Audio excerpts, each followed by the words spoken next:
My name is Marion Hale. I'm 62, and what I'm about to share will change how you look at your own kin. 3 days ago, my son Dylan and his wife Brooke shoved my husband Frank and me off a 90-foot cliff in the Hocking Hills of Ohio. As I lay twisted on shale and scrub, tasting iron and dust, I heard my husband rasp, "Marion, don't move, play dead." It wasn't the worst thing I heard that day. The worst came when Frank finally told me the one truth a mother should never have to carry, a secret our children had hidden for 25 years. For 4 decades, Frank and I built what I thought was a solid, ordinary life. We woke in our small ranch on a quiet street in Marietta, Ohio, where the hum of our ancient coffee maker mixed with meadowlarks on the telephone line. I taught 3rd grade at the elementary school 2 blocks over. Most afternoons, I came home with glitter on my cuffs and crayon on my palms. Frank ran a one-room woodshop behind the house. His hands, scarred and careful, turned stubborn boards into chairs that looked like they'd been waiting all their lives to be sat in. We had 2 boys, Nathan, our firstborn, the light at the center of every room, and Dylan, 5 years younger, quieter, watchful. Nathan spent Saturdays covered in sawdust next to his dad, telling jokes and planning an engineering degree. Dylan was different, reserved, sharp around the edges, but he was mine. Mothers don't keep score, at least that's what I believed. On Sundays after church, we'd gather around the oak table Frank carved the year we married. Nathan would chatter about bridge design and scholarships. Dylan would move peas around his plate and pretend not to listen. Evenings brought slow walks on the bike trail along the river. Frank and me talking about someday road tripping to see the ocean. Downsizing when the boys started families. Growing gray together in this same house. I didn't know those easy walks would become training for the one that nearly ended us. On the best weekends, my sisters Martha and Lillian spilled through our front door with casserole dishes and their loud husbands and louder kids. Someone always needed batteries. Something always needed fixing. And Frank always had a pocket full of wildflowers for me, Queen Anne's lace, buttercups, whatever the roadside offered. 40 years in, we were still partners. He sanded frames while I graded spelling tests. I steadied boards on the table saw. He tasted my marinara and declared it a miracle. We made plans under the porch light. We counted stars and pennies. We believed we were safe. When Nathan turned 20, something sharp slid into our home and never left. The boys argued in whispers that stopped when I walked in. Frank told me, "It's brothers, it'll pass," and I wanted to believe him. I needed to believe it. Then one October night, 25 years ago, Nathan didn't make it home for supper. By 11, I was watching for headlights. By midnight, I was calling every friend whose number I had memorized. Dylan sat at his desk with his algebra textbook open, but when I asked about his brother, something in his eyes went hard and unreadable. Neighbors and Frank swept the town with flashlights, bridge to ball field, diner to river trail. At dawn, they found Nathan's body at the bottom of a gorge. The sheriff said he must have slipped in the dark. I did not argue. I couldn't bear to imagine anything worse. We buried my firstborn in a wind that snapped the black ribbon on my hat. I wore the same dress I'd worn to my mother's funeral. It felt like a superstition and a punishment. Dylan stood very still. I cried so hard my ribs hurt. Dylan's face barely moved. After we lowered Nathan into the ground, our house changed shape. Dylan became considerate to a fault, careful with his words, quick to help. He brought me tea when I stared too long at nothing, showed up in the shop as Frank's right hand, and said yes to every chore. I told myself it was grief growing up a boy in a hurry, and I let myself be soothed by the mask he had learned to wear. Years blurred like rain on a windshield. We learned to live inside the dent that grief leaves. Dylan married Brooke, a pretty girl from over in Belpre, and soon there were 2 sweet grandkids. Brooke called me Mom, wiped her shoes at my back door, and complimented the cinnamon in my peach cobbler. Dylan took over a small custom cabinetry business and posted glossy photos of walnut desks on Facebook. I started to think maybe life was giving us back something soft and good. Lying at the bottom of that gorge with my arm blazing and my head singing, I understood all that was a carefully staged set. The backdrops were painted, the props were fake. The first crack showed 6 months ago when Frank and I decided to update our estate plan. 40 years of tucking away a little each month had become a nest egg. The house and the lot I'd inherited from my folks out near Reno, Ohio, plus savings, we were just shy of $200,000. Dylan smiled that easy smile and suggested a lawyer he trusted with his own business. Brooke nodded and patted my hand. "Mom, Dad, you're over 60, Dylan said, almost teasing. "Let's get your paperwork clean so we can take care of you right." We met with Arthur Caldwell, a silver-haired attorney who'd bought Frank's Adirondack chairs for his lake place years back. Mr. Caldwell walked us through trusts and beneficiaries and avoiding probate. Dylan pressed to be named our sole heir, promising they'd see to the grandkids later. Brooke chimed in with her kindergartner teacher voice. "We just want to make sure you're safe." Something in me pricked. Frank, who has always trusted first and asked questions second, nodded along. I hesitated, thinking about Nathan, who used to swear he'd build us a screened porch and cover our property taxes when we were old. Then I scolded myself for living in the past. We signed on a Tuesday. Brooke wore a green dress. She hugged me and whispered, "Now we're a forever family." Her breath was mint and sweet and cold. After that, their visits got purposeful. They arrived with ideas: sell the big house, invest the proceeds, buy long-term care policies before the premiums spike. Brooke wandered my rooms with a realtor's gaze. "This place is too much house for you two," she said, tipping a framed photo to read the maker's mark on the back. "We can find you a cute 2-bedroom near Kroger." "I want to die under this roof," I said, smiling so I didn't cry. "Every inch of this place is one of our stories." Dylan's face tightened. "Mom, be reasonable. Stairs, bathtubs, throw rugs. Do you know how many seniors break hips each year?" Brooke nodded like a metronome. "Besides, the market's still hot. You'd be locking in your gains." Frank started to parrot their logic at night while he flossed. I watched him in the mirror and saw the doubt he didn't voice. Something ugly skittered across the floor between us and took up residence. Then Dylan asked for power of attorney. "Just a safety net," he said, stirring honey into my tea in my kitchen like he paid the mortgage. "If one of you gets sick, we can pay bills without a tug of war." My skin went cold.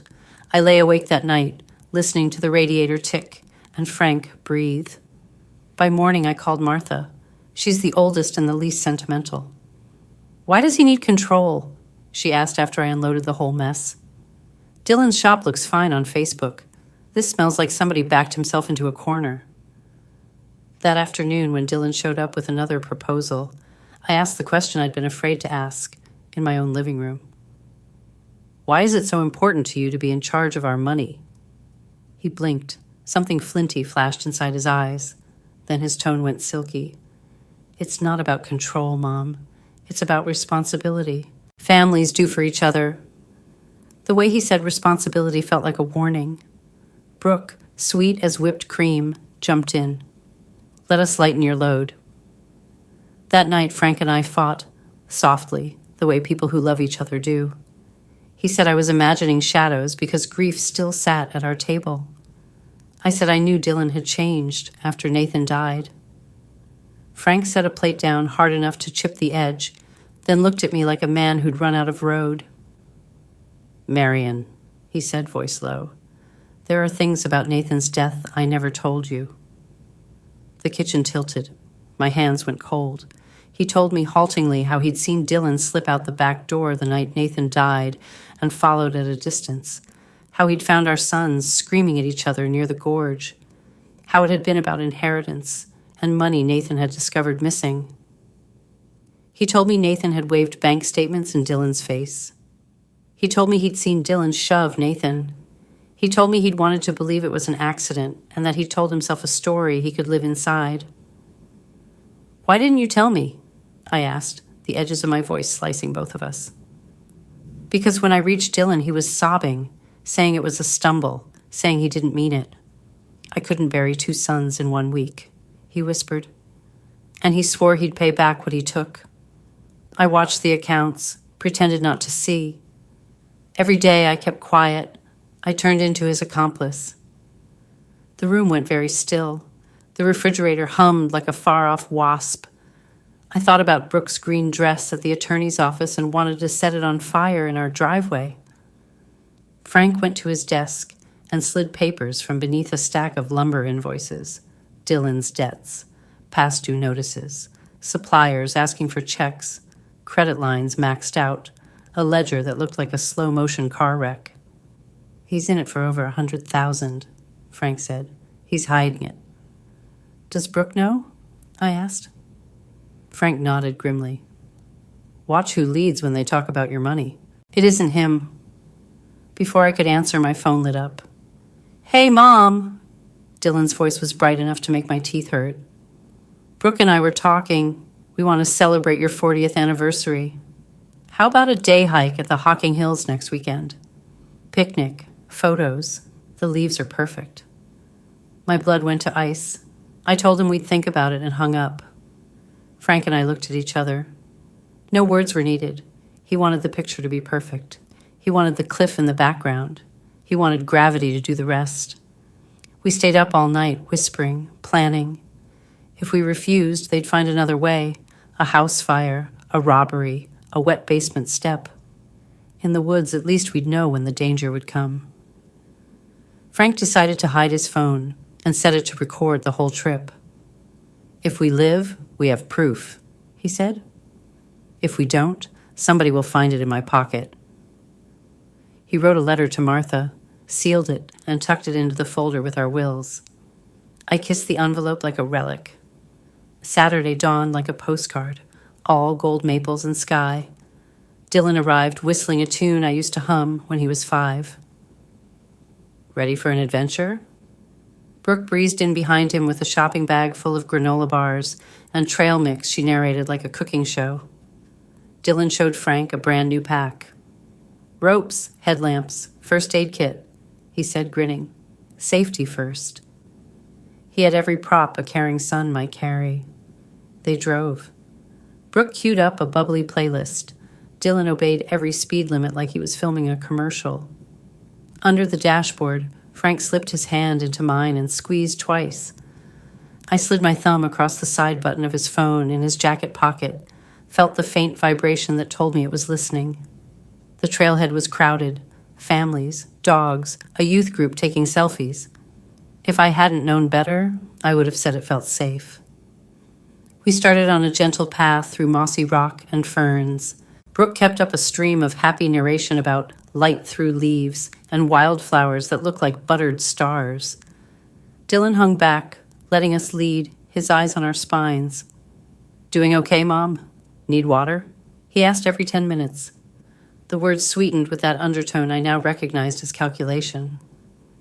After an hour, we hit a steeper spur. My legs felt like bags of flour. Frank's breath came sharp. Brooke checked the map laminated in her little plastic sleeve and said, "We're almost at the overlook," though I knew from the sign at the ranger station that we had at least another mile to the official viewpoint. "Look," she chirped, pointing toward a rock shelf jutting from the hillside. "That cliff must have an incredible view. Let's just pop up there for a photo." The shelf was exactly wrong. Loose shale, no handholds, brush to hide a slip from the main trail. Below, the gorge dropped away like a throat. "I don't know," I said, aiming for light and landing and pleading. "That looks dicey." "Come on, Mom," Dylan said in the voice he used to ask for ice cream before dinner. 2 minutes. We've come all this way." Frank squeezed my fingers. "Keep walking." We climbed. The stones slid. My ankle twisted and righted itself. Brooke moved with a surety that told me she'd practiced this route. Dylan helped from behind, palms on my elbows like steel claws. We crested the ledge and the world opened. The valley, a ribbon of water, ridges stacked like folded quilts. Under other circumstances, I would have cried from the beauty. That morning, it felt like theater lighting before a bad scene. "Okay, you two, stand right there," Brooke sang, planting us closer to the edge than any sane person would choose. "I want the horizon just behind your shoulders." Dylan positioned himself half a step behind us. He wasn't smiling anymore. He was measuring. "Now a little backward for me," he said soft. Frank's hand found mine. Our rings clinked like tiny bells. Brooke raised the camera. For a split breath, I saw her face unclench. The sweetness dropped. What lived beneath it was clinical and hungry. "Smile," she said. "Last one." Dylan lunged. Frank hooked him by the wrist and yanked hard. "If we go, you go with us," Frank snarled, a sound I'd never heard come out of the man who once cried over a baby robin. The ground gave. All four of us pinwheeled. The air screamed past. I had time to think Nathan before the rocks hit. Impact turned the world white, then red, then soundless. I tasted dirt. My right arm burned. My shoulder felt unhinged. Somewhere to my left, Frank groaned. From above and a little away, two other groans answered. The part of my brain that wasn't pain took inventory. We were all still alive. "Don't move," Frank whispered, voice a shredded thread. "Marion, play dead." I turned myself into stone. I slowed my breath until it hid under the wind. Dylan's voice came first, hoarse. "Brooke, you okay?" "I think... my leg," she gasped. "It's bad." "Dylan, what about the old ones?" "Old ones." He crawled closer. Pebbles ticked. He hovered near my face, close enough that I could smell his aftershave. He pressed 2 fingers to my neck. Too high, too quick. "They're gone," he said after a beat that gutted me and saved me. No breathing. Eyes open. "Perfect," Brooke breathed. "It worked, except for us falling too." "And now we crawl," Dylan said. "We call for help from up top and tell the story. We were taking pictures. Dad slipped, pulled Mom. We tried to help. We fell. Say it." "I've got it," Brooke snapped. "We've rehearsed." They dragged themselves off, voices fading. When silence took back the gorge, Frank whispered my name and I breathed back, "I'm here." "I think my leg's broken," he said, every word laced with fire. "Ribs, too." "My arm, my shoulder, my head," I inventoried. "But I'm here." There was no cell signal at the bottom of that scar in the earth. If no one came, we'd die slow. The thought slid across me like a shadow. "Tell me," I whispered. "All of it. About that night." He did, the papers in Nathan's hands, the accusation, Dylan's denial curdling into fury, the shove that was not a stumble, the look on our younger son's face that night.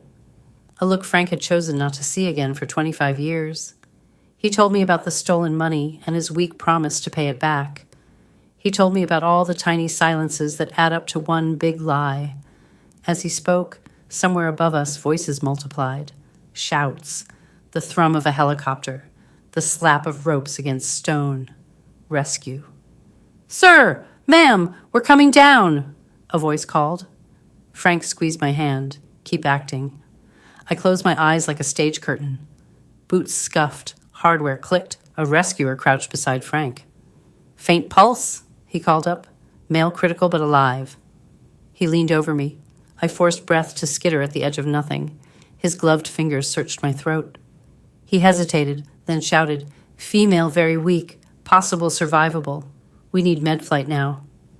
They worked fast and tender. Oxygen, stabilization, boards, straps. Every instinct I had begged me to open my eyes and say, "Please help us." But I held still as stone. Over the cliff's lip I could hear Brooke crying like an actress winning an award, and Dylan answering as the brave, broken son. If I hadn't lived the truth, I might have believed them. We rose in harnesses toward the light. The flight to the hospital lasted forever and no time at all. The rotor thudded through my bones. I had a mask over my face, a needle in my arm.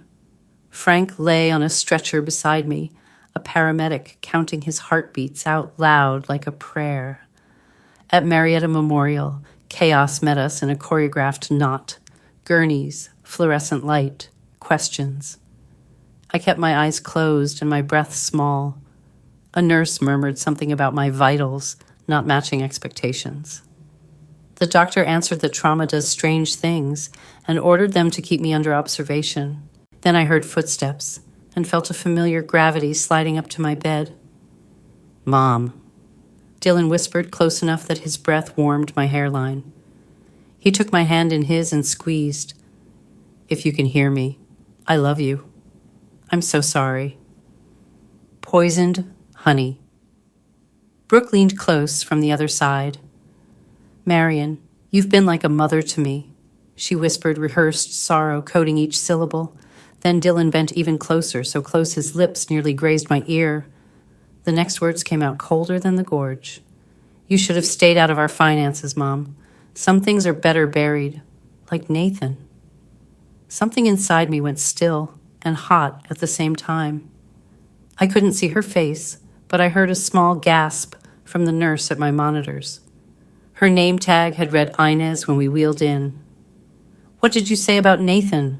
Brooke hissed, panic slipping through. "Nothing," Dylan said too fast. "Just Mom always worried about that night." He straightened, voice louder, for the room. "We'll let the doctors work." They left. Silence swelled. A moment later, soft rubber soles returned. Inez leaned close. Her voice was a thread. "Ma'am, if you can hear me, move something small." I drew every ounce of strength into my index finger and tapped once against the sheet. She sucked in a breath. Again. I tapped twice. "If you're in danger from those two, 3 times." I tapped 3. Her eyes flashed with decision. "I'm going to get the attending," she whispered, "and I'm bringing police.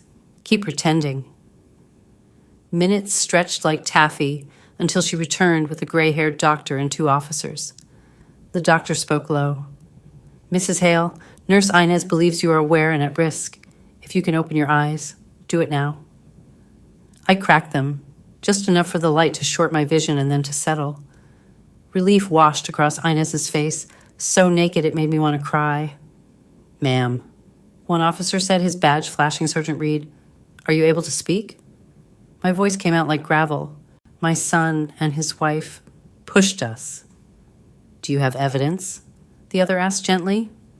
"Frank's phone," I whispered. "Recording, jacket pocket." They moved fast. Within minutes, they had the phone, bagged it, and hustled down the hall to Frank's room. I lay there and stared at the dotted panels in the ceiling and tried not to drown in the sound of my own heartbeat. When the officers returned, their faces had changed. "It's all on there," Sergeant Reed said softly. "The plan, the edge, their words. We're getting a judge to sign warrants. You're under police protection now." Downstairs, in the waiting area, I imagined Brooke and Dylan accepting styrofoam cups of coffee with sympathetic nods, rehearsing for the interviews they'd give about tragic accidents and the way rock can crumble without warning. Upstairs, under pale light, the story finally began to turn. I thought of Nathan, his laugh, the way he left his hoodies in a pile by the back door, the plans he'd sketched at our table. I thought of the long years Frank had carried a secret that almost ruined him. I thought of our grandchildren asleep in beds with glow-in-the-dark stars on the ceiling, innocent of the storm brewing around their last name. Somewhere down the hall, a printer chattered out paper. A nurse laughed at a joke. A door clicked. The ordinary world kept going. But ours had broken open to its bones, and the truth was finally stepping into the light. By the time the officers came back with a nod from the attending, the plan had shifted from survival to justice. Inez tucked the blanket around my shoulders, like I was her own mother. "We'll keep them away from you. she said, and for the first time since the fall, I let myself believe it. The hallway filled with controlled motion. A clerk hurried in with papers stamped in blue. The officers spoke into radios, using phrases like probable cause and custodial detain. Another nurse checked my vitals and adjusted my IV. The fluorescent lights hummed. Ordinary, institutional sounds. But under it ran a current, one that said the story Dylan and Brooke had rehearsed for weeks was about to split open. Frank woke fully an hour after me. They wheeled him into a neighboring room. I listened to the low murmur of voices, caught the shape of his "yes, officer," and the soft scrape when he reached for his phone in the evidence bag to enter the passcode.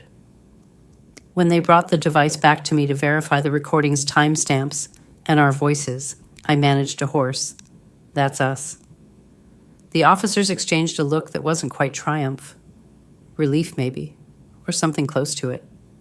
The kind of feeling people who do hard jobs let themselves have in private. Downstairs, Dylan and Brooke sat in molded plastic chairs, drinking bad coffee and watching a muted TV with scrolling weather alerts. I pictured Brooke's mascara in perfect place, her hair brushed smooth. I pictured Dylan with his nice boy posture and bandaged elbow, nodding at anyone who offered a sorrowful smile. I pictured them pretending their throats were tight with grief, not hunger. The elevator dinged, the doors opened. I didn't see the arrest, but I felt it, the way you could feel thunder through a window. The radios on the officers' shoulders crackled with location call-outs. Someone announced their names. Then a firmer voice read out charges. The murder of Nathan Hale, the attempted murder of Marion and Frank Hale. There was a pause long enough for a life to blink inside it. Then Brooke's voice slid up, high and outraged, the exact pitch I had once heard when a waitress mixed up her side salad. "What are you talking about? This is insane. We're the victims. We almost died." "Your in-laws are alive," a steady baritone answered. "They have provided evidence. You need to stand up, ma'am." There was a sound, something like a chair leg dragging, and then Dylan's voice cracked raw. "That's impossible. We watched—" He stopped. I didn't need the rest. He had a way of handing you the rope. The officers who'd been with me came back, their faces newly set into the working expression of people with a job to finish. "They're in custody," Sergeant Reed said. "We'll keep you updated."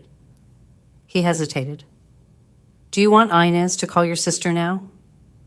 I opened my mouth to say yes and found I couldn't. Inez did it anyway.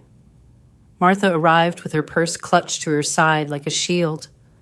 She walked straight to my bed, bent down, and kissed my forehead the way our mother used to, a touch that made me 6 years old and safe for a heartbeat. "You stubborn woman," she whispered. "You held perfectly still and saved your own life." "I had help," I whispered back, my eyes flicking toward Inez and then toward the door that led to Frank. They let Martha peek in on Frank. She came back damp-faced and brisk. "He told me to tell you he'll dance with you at Christmas," she said, and I almost laughed, which hurt enough to stop me. A detective I hadn't met yet, Detective Alvarez, according to his badge, took a chair near the foot of my bed. He had a careful face, the kind a person learns after years of listening to people who lie for a living. He thanked me for my patience and explained that they'd already contacted the county prosecutor and that forensic techs were beginning to pull audio files from Frank's phone. He asked gently if I could walk him through the last few months again. Who suggested the will change? What was said? What was signed? He asked about the night 25 years ago, and I told him what Frank had seen and what I had just learned. I described Dylan's debts, the paperwork Frank showed me, the way Brooke led the conversations about safety and simplifying. Alvarez's pen moved steadily. When I mentioned the dollar amount, over 100,000, maybe more with late fees, he nodded without looking up. "We've already started subpoenas on his accounts and business vendors," he said. "We'll confirm exact figures." He flipped the page and paused. "I also need to ask about your grandchildren," he said, voice softer. "Child Services has been notified. They'll place the kids in temporary foster care tonight, unless there's an appropriate family member who can take them immediately. The ceiling fuzzed for a second and then snapped back into focus. "Martha," I croaked. She was already pulling out her phone. "Call their case manager. Have them bring the kids to me," she said. "I'll keep them until you two are home." She looked at me then, her chin lifting. "Unless you want someone else." "You," I said. "You're the only choice." Alvarez made a note. "We'll flag it as a kinship placement," he said. "That's usually best for kids." He packed his notebook away and stood. "For what it's worth, Mrs. Hale?" He searched for words that wouldn't sound like a script. "This case. It's good when we can be sure. The recording you have? It means we don't have to ask a jury to make a leap of faith. We can show them where the ground ends." That night, the hospital settled into its on-call rhythm. Shoes squeaking, monitors chirping, night shift laughter at the far end of the hall. I slept in stitches. Every time I closed my eyes, I was back on the ledge. Every time I opened them, the ceiling tiles had rearranged themselves. Inez checked on me each hour with a conspirator's smile. At dawn, they wheeled me to imaging for my shoulder. The radiologist clicked his tongue and told me it was badly sprained but not dislocated, a small mercy in a week that had run out of them. By mid-morning, the prosecutor, Elaine Cutter, tall, iron-gray hair pulled into something a ballerina would approve, came to my room with Detective Alvarez and Sergeant Reed. She introduced herself with a handshake that said she'd made men twice Dylan's size sit up straighter.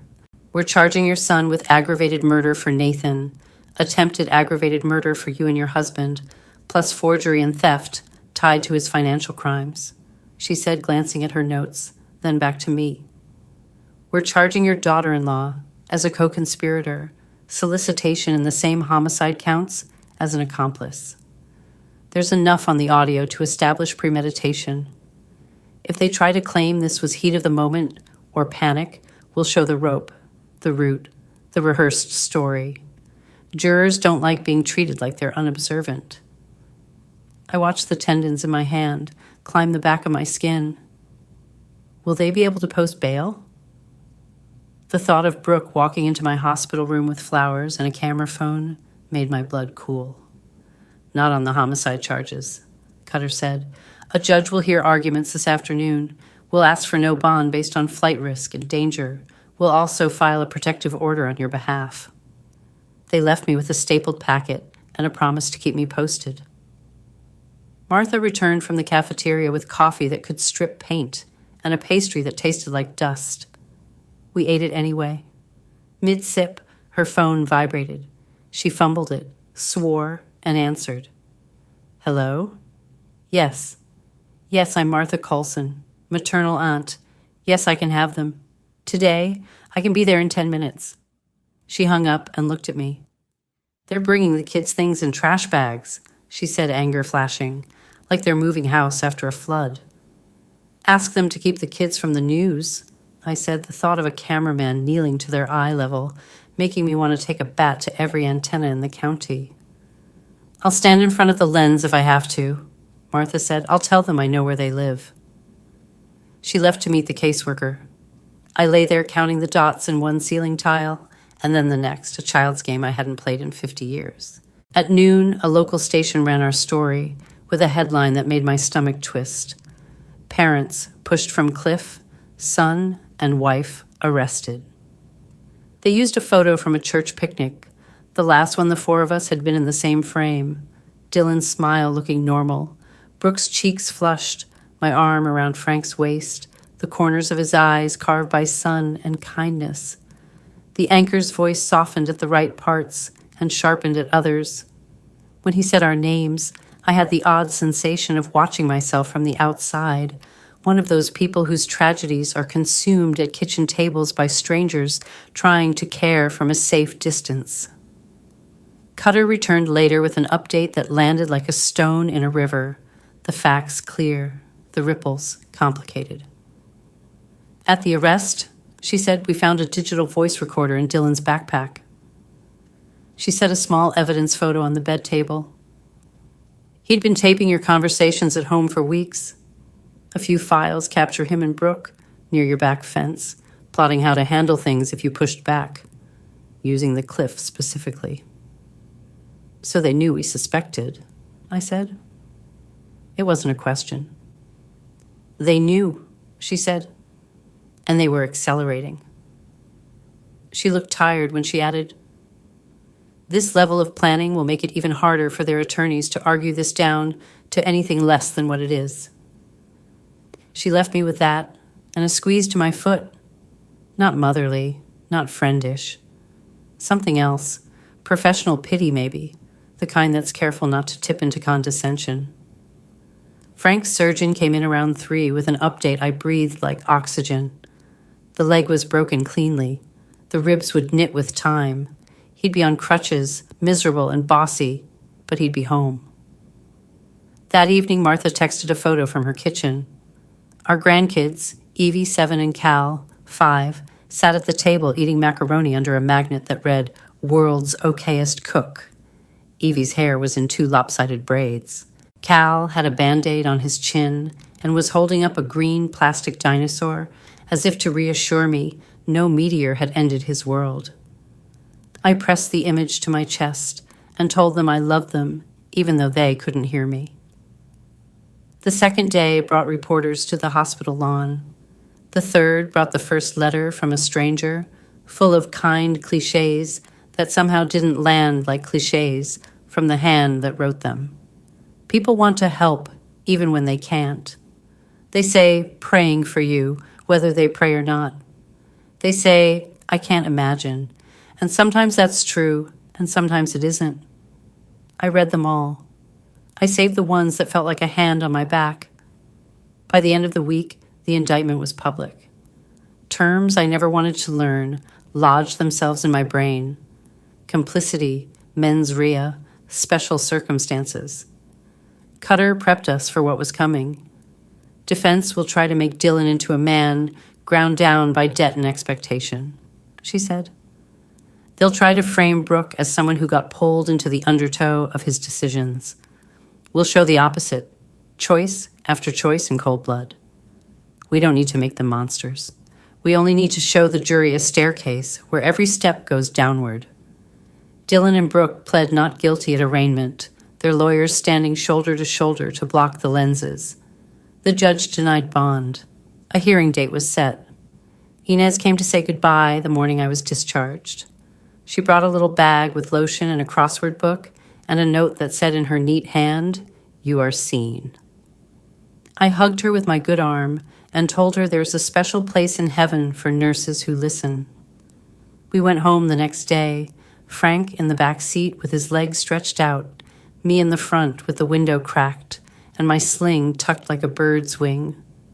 The house smelled faintly of sawdust and basil from the plant I'd left on the sill. The bed was unmade from the morning of the hike, the sheets a snapshot of who we'd been at dawn before we learned what the day would require. On the kitchen table sat the little bouquet Brooke had left the week before the trip, stems now black water. I tossed them into the trash with a satisfaction that surprised me. The first night, we slept poorly, waking at every creak. The second night, I heard an owl and did not mistake it for footsteps. On the third, I woke to Frank snoring soft and steady, the different harmonics of a working body. I cried into my pillow for 8 minutes by the clock and then fell asleep mid-cry and woke up to sun hitting the far wall, the kind of strip of light that makes people want to paint. We started physical therapy. We learned the routines of old bodies learning new tricks, how to wrap elastic around a banister and pull, how to stand slow and steady, how to let your breath be the metronome. Our therapist, a woman named Denisha with neon sneakers and a fighter's laugh, told Frank he was not allowed to argue with her. He tried. He lost. Martha brought the kids over once CPS approved supervised visits. Evie came in cautious and then ran straight for Frank's hand when she saw the crutches. "Granddad, you're a pirate," she declared, the highest compliment she could imagine. Cal held his green dinosaur out to me, and told me its name was Greg. We sat on the living room floor on a blanket so cat hair wouldn't stick to their leggings. We did a puzzle of a farm while Martha read a news push alert on her phone, grimaced, and turned it face down. "Not now," she muttered. "They get 1 hour where the world is small." The trial took 6 months to arrive. In that time, Cutter met with us often. We practiced telling our story out loud until I could lay it down in order without shaking. She showed us how defense attorneys ask questions, how they smile like your nephew and then try to slide a knife under your ribs. "They'll be polite," she warned. "Polite is how people get you to hand them the rope." People from church sent us casseroles in rotation. People from Frank's shop stopped by and sanded the rough edges of shelves he hadn't finished before the fall. A neighbor mowed our lawn without making it into a parade. Our mailbox filled with cards. Our email filled with notices from the court. My nightstand filled with Post-its reminding me to breathe on purpose. The day court began, I put on the black dress I'd worn for Nathan, then for my mother, then for the days after the fall, then for the hearing to set the date. I told myself it wasn't cursed, it was armor. Frank wore the gray suit he'd bought for weddings and funerals and said he'd retire in. He walked with a cane now, stubborn about it until he realized it let him keep up. The courtroom was colder than it needed to be. The carpet had the weary pattern of a hotel that's seen too many conventions. The judge looked like every judge on television. The 12 jurors looked like America, someone's grandfather, someone's teacher, a kid who worked nights and was trying to keep his eyes open. Dylan sat at the defense table in a suit that fit too well, hair combed with the same part he'd had since 8th grade. Brooke wore a cream blouse and a face scrubbed to innocence. Their lawyers leaned toward them and spoke in low tones that made me want to shout over them to get to my son. Cutter opened with plain words and short sentences. She didn't call them monsters. She called them by their names and showed the jury exactly where the ledge began and exactly where the ground ended. She played the audio. The room went silent in a new way, the kind of quiet a person's mouth makes when it understands. Dylan's voice slid out over the speakers, and for a moment, I didn't hear my son. I heard the sound of a choice being made. When they called me, I took the stand and swore to tell the truth with a hand that sometimes still shook. I told them about Brooke's green dress and the way Dylan said responsibility. I told them about Frank's confession and the cheap pen marks on the bank statements. I told them about the hike and the loose shale and the smell of autumn right before the sky fell. I said we fell together, not they pushed us, because we had fallen, with gravity and betrayal both doing their parts. And then Cutter asked if there was anything I wanted to say to the defendant, and the judge let me. And I looked at Dylan the way a mother looks at a child who won't look back. "I don't know who you are," I said calm, because rage would have pleased him. "But I know who Nathan was, and I know who I am. I am the woman who held still and lived. I'm the mother who refused to let you write the ending." Dylan stared at a point of foot to my right and blinked twice. Brooke dabbed a dry eye. Defense tried to turn the world. They suggested Frank had misremembered 25-year-old shadows. They suggested Dylan had panicked at the cliff when he stumbled, that gravity had written the script. They suggested Brooke had only ever wanted family pictures. They tried to make the word mom sound like proof of love. They tried to turn the rope into a ribbon and tie it into a bow. Cutter pulled it straight again. She brought in the forensic audio tech, who slowed the recording to show where the intent lived between syllables. She brought in a climbing expert who explained why the shelf Brooke chose was not a place a ranger would ever recommend for a pop-up there for a picture moment. She called Inez, who told the jury exactly how many times my finger moved. Inez's voice didn't tremble. When she finished, a woman in the second row of benches took off her glasses and wiped both eyes with the heel of her hand. The jury took 3 days. On the afternoon of the 3rd, their note came in. We rose when the bailiff told us to. The foreman stood. The words were simple. Guilty on aggravated murder for Nathan, on attempted aggravated murder for me and Frank, on theft and forgery. Guilty for Brooke as an accomplice, the same counts except the forgery tied to the signatures she'd practiced on receipts in our kitchen. The judge sentenced them to life without parole. No spring release. No summer on a porch somewhere repeating the story they'd written. Their faces changed only at the edges. A tick in Dylan's jaw, a muscle feathering in Brooke's temple. As the courtroom emptied, the reporters turned toward us like sunflowers. Cutter's team formed a wall with their bodies that led us out into the hallway and down the elevator and through the lobby without having to put our grief on a plate to be passed around. Outside, the air felt different. I wouldn't say lighter, but possible. A month later, we petitioned for guardianship of the kids. CPS moved slowly in the way big systems do, careful because they ought to be. We took the parenting classes they required, sat through the safety inspections that pointed out our wobbly stair rail. Frank fixed it the next day, installed outlet covers, and added a bolt high up on the workshop door, because Cal has long arms and curiosity that could power a small town. In the meantime, the kids lived with Martha and came every afternoon to our house for what we started calling practice evenings. We learned the routines of early bedtimes and shoelace knots.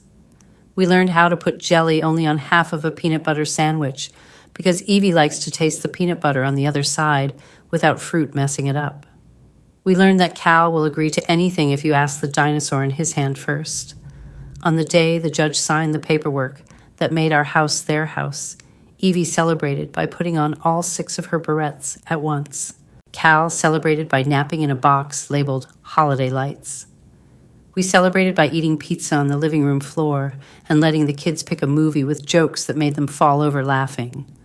Later, after we brushed teeth and read 2 chapters of a book about a girl with a red umbrella who always finds her way home, we tucked them into the beds we'd painted the week before. Evie's mint, Cal's navy. I kissed their foreheads and told them about their Uncle Nathan. I didn't make him a saint.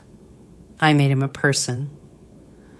I told them he told jokes that didn't always land and loved too hard and left hoodies on doorknobs. I told them he wanted to build bridges and that sometimes we crossed things he never got to finish. I showed them his photo on the mantle and the engineering sketch he made of a chair Frank later built, and that sits by the window now, holding a stack of library books, like it was always meant to. At breakfast the next morning, Evie asked if her dad and mom were in a timeout. I took a breath that had the weight of a lifetime and said, they're in a long timeout for hurting people and for telling big lies to themselves and to us. We won't let anyone hurt you. You don't have to fix what they did. She nodded like a person receiving new information and moved her Cheerios around in a constellation that looked like a small animal. Cal fed Greg the dinosaur a banana slice and said, Greg is safe, which was, in its way, a whole theology. Months found us again. We built a little life, the kind that fits neatly into the space you have and grows at the edges.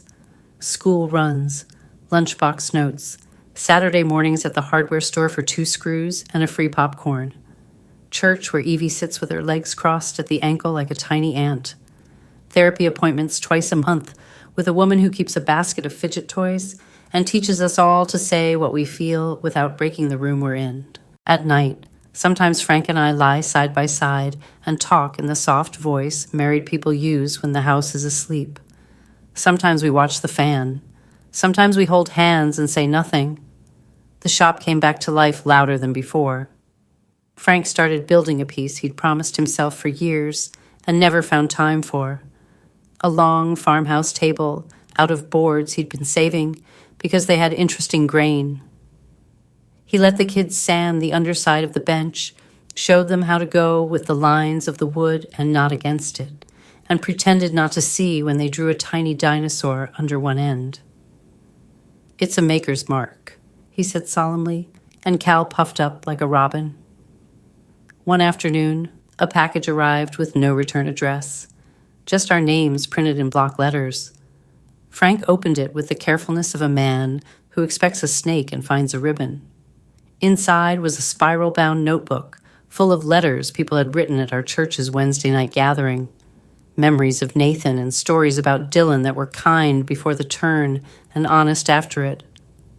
Between the pages was a folded photo of the four of us from a long-ago July, all sunburned and laughing around a charcoal grill that was too small for our ambition.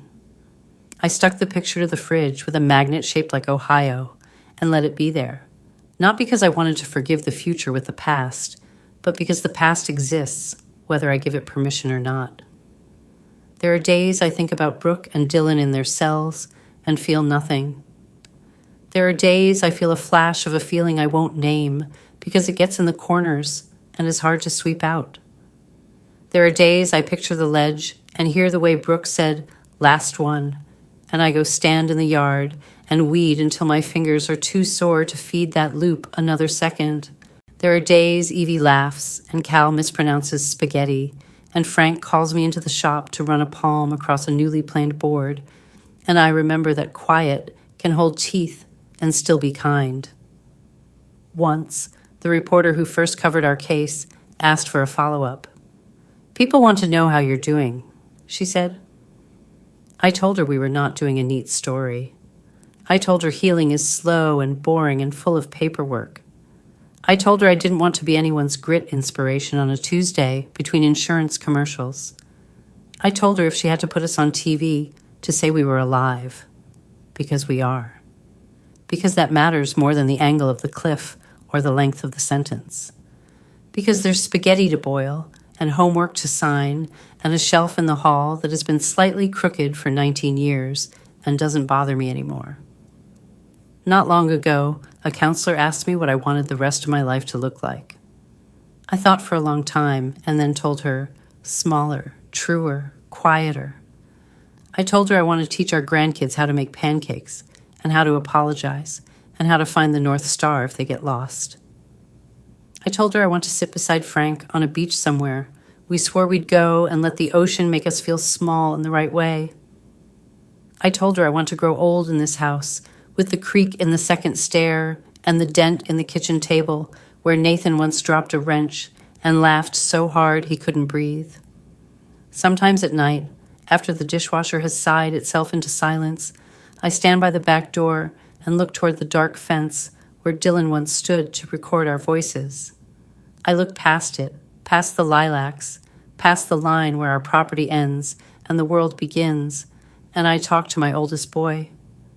I tell him we're okay, which isn't always true, but is more true than it used to be. I tell him his little brother made choices that were not accidents, and I tell him those choices stopped where a judge said they do. I tell him his niece writes her E's backward, and his nephew thinks every bug is a friend, unless it bites. I tell him his dad's table is almost finished, and that the bench has a secret under it that only we know. I tell him I lived. 1 year from the fall, on a day full of high blue, we invited Martha and Lillian over and set the long table with mismatched plates and the good silver we found at a church rummage.